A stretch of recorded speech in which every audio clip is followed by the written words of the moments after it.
सुतल में रहनी कोठरिया सपनावा एक देखिले हो। ये सासु सपना के करीना विचार सपनावा बड़ा सुंदर है।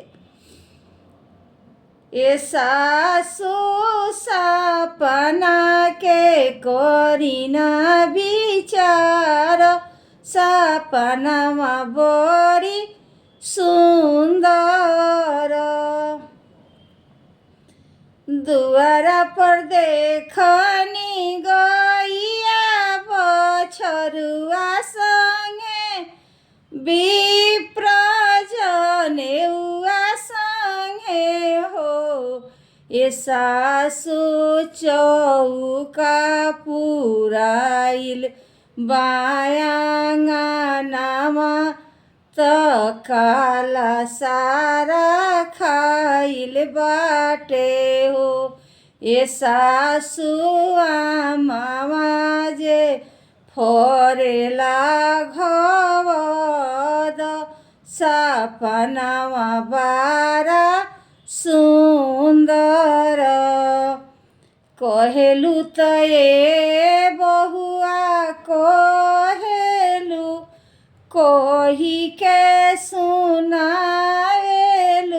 हो। ए बहुआ सुनिली है गोतिया दे आद नजरिया उन कर लागी जइहे सपनावा बारा सुंदर हो।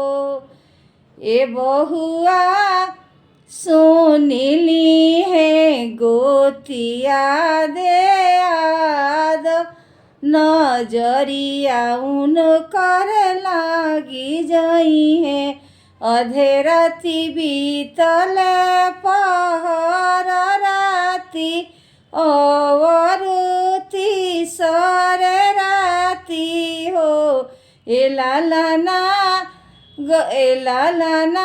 महल में जनमे होरी लावा दुआरावा पर बधैया बाजे।